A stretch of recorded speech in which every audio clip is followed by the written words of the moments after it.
Now we have the following subtopics to discuss: absolute stability, absolute instability, neutral equilibrium, conditional instability, convectional instability, and then we will see the conclusion. Then we will see the previous year question paper which are asked from this topic. The main concept of atmospheric stability and instability is how the vertical movement of air masses affects the atmosphere. It affects in such a way that it leads to the process of precipitation and also affect the heat budget of the earth. The air mass has relationship with its surrounding also. The relationship of rising air mass and its surrounding is such that if rising air mass is buoyant to the surrounding, then it will lead to condition of atmospheric instability and vertical ascent will occur. That means air masses will go in the upward direction and disturb the environment. Then if rising air mass is resistant, that means resistant to the surrounding, it is opposing the surrounding, then the condition of atmospheric stability is occur, and the vertical ascent will not occur in such a smooth way. Now the buoyancy itself is a function of adiabatic lapse rate and environmental lapse rate, which are explained just now.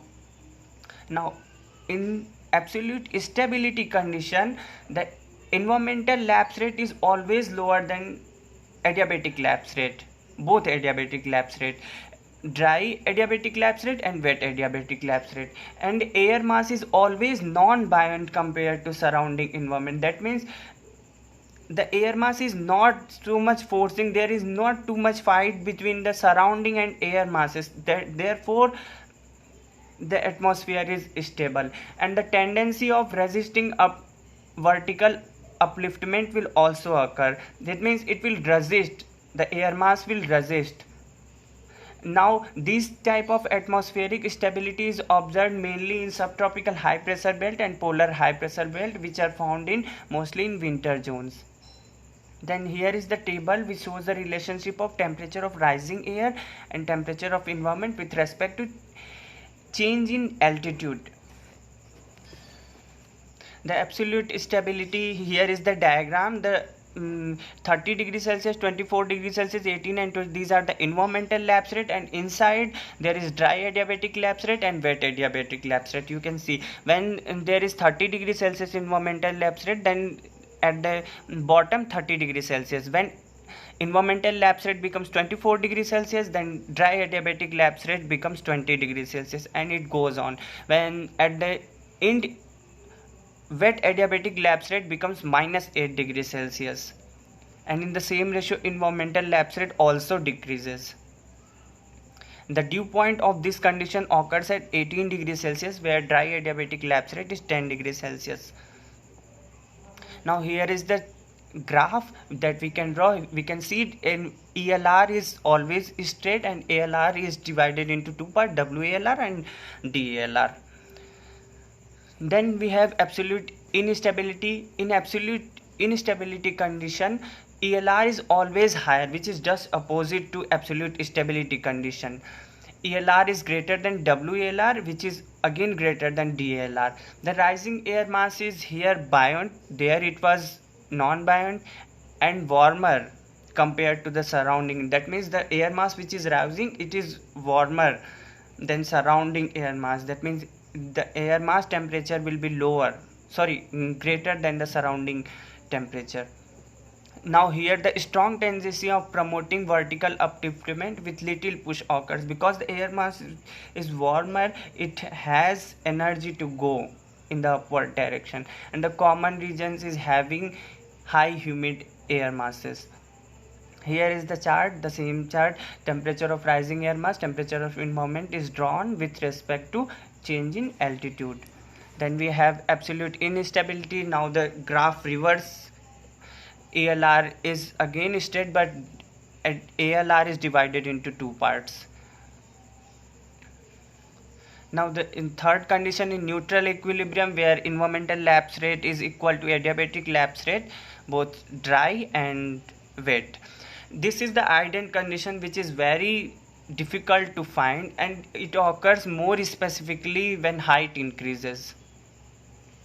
Now the fourth condition is conditional instability. In conditional instability condition, the ELR lies between the value of DALR and WALR, where ELR is always less than DALR but greater than WALR.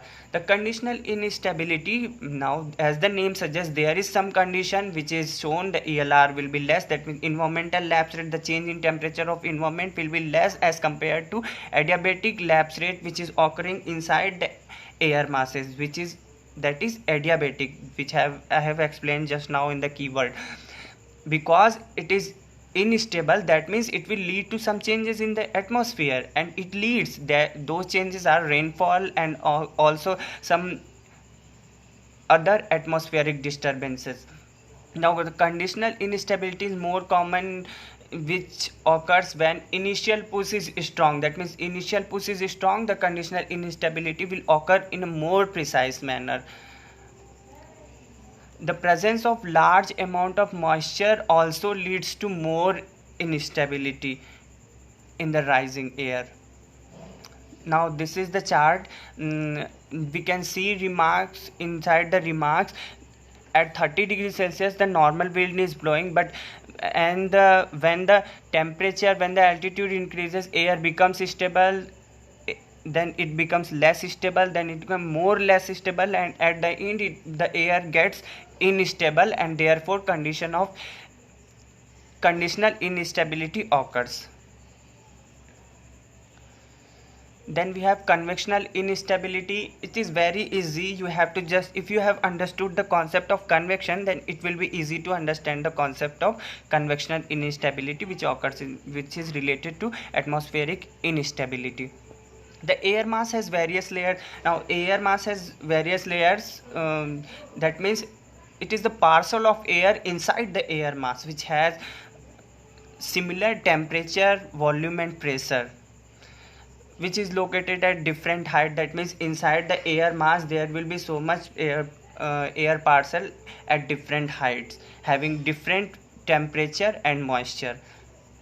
In general, temperature and moisture declines. We all see this is the normal condition. When altitude increases, the temperature and moisture decreases. Therefore what happens when this lower layer are more moist than upper layer? That means the layer which is just going from the earth's surface, it has more moisture carried by the water bodies, whereas the upper layer, because the temperature is high, so the moisture will be evaporated.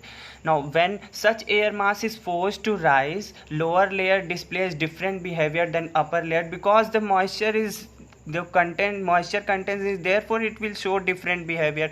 Now what the different behavior? The lower layer reaches dew point first and soon begin to cool down, and therefore shows wet adiabatic lapse rate, whereas upper layer is comparatively less moist because the temperature is higher. It will reach dew point later at greater height and cool down, therefore it shows faster dry adiabatic lapse rate. In lower layer it shows wet adiabatic lapse rate, whereas in upper layer it shows dry adiabatic lapse rate, that we have seen in the first diagram of atmospheric absolute stability. This overall creates a steep temperature gradient within rising air column. That means there will be some change in temperature at a particular distance. We can plot this over a graph. This is called the convectional instability. That means the temperature increases, the density, the change in temperature and in density leads to convectional instability. Then this is the diagram. We can see A dash and B dash. A dash is less humid, B dash is more humid, which is the lower layer, and A dash is the upper layer. This is the graph drawn. You can see dry adiabatic lapse rate is shown in dash line, whereas in horizontally inclined manner, whereas wet adiabatic lapse rate is shown in vertically inclined manner in dash form. Now the conclusion is the stability and instability of atmosphere mainly depends on environmental lapse rate and adiabatic change of temperature. The normal lapse rate changes, the normal lapse rate is always keeps on changing, whereas adiabatic lapse rate is constant, that I have explained in the beginning in the keywords. Now when the normal lapse rate is higher than the dry adiabatic lapse rate, the air being warmer, when normal lapse rate is higher, the air which is warmer, it becomes unstable, whereas when normal lapse rate is lower than the dry adiabatic lapse rate, the air which is cold, it descends and becomes stable. So atmospheric stability occurs. Now there are two questions asked on the same topic in the UPSC geography optional paper 1. The first one was asked in year 2009. Write a short note on tropical atmospheric instability. So I have given a very brief point. In tropical condition, atmospheric instability is always created when most marine tropical air is provided a strong push so that it can reach dew point and become conditionally unstable, so that atmospheric instability will occur. The dew point concept is very important because it is the point where dry adiabatic and wet adiabatic lapse rate are differentiated. When maritime tropical air mass, there are different kinds of air masses which I have shown. There are mainly 4 times, and marine tropical is sub part of tropical air mass. When it moves towards land, the push is given by convection. I have explained the concept convection. That means air masses are very much affected by the convection, and when this particular type of marine tropical air mass, it enters in a low pressure zone, for example intertropical convergence zone or trade winds, and come under the influence of tropical cyclones, also gives up. So this is the condition of tropical atmospheric instability, which gives a push to the environment to cause instability, and this push is given by tropical air masses. Then we have this question, how which was asked in year 2015 in geography optional paper 1. Discuss how frontogenesis contributes to weather instability. I have explained conditional instability under the effect of frontogenesis gives a strong push, and this instability is supported by the presence of more moisture. The phenomena of frontogenesis is incorporated. That means frontogenesis, the formation of cold and warm front, it is incorporated by the rising of warm air masses which is moist. Thus rising of warm air carrying enough moisture brings instability. That means if air has moisture, it will bring instability in the atmosphere, and thus different kind of atmospheric disturbances and precipitation will also occur. It in turn occurs due to change in different lapse rate, environmental lapse rate, and this is again supplemented by intensification of frontal boundaries and tightening of horizontal temperature gradient, which creates cold and warm air front and causes weather instability. So this was the topic which I have discussed. Here is the graph. You can see initially the cloud was cumulus, but as air masses increases in the upward direction, the cloud converted into cumulonimbus. And here is the graph of ELR and ALR. We can see ELR is in straight direction, whereas ALR is distributed into 2 parts, WALR and DLR, and dew point is crossing in between, and the warm and cold air masses are differentiated by this zigzag line. So thank you so much. This was the topic which I have discussed. If you have any kind of doubt, you can ask me. Thank you.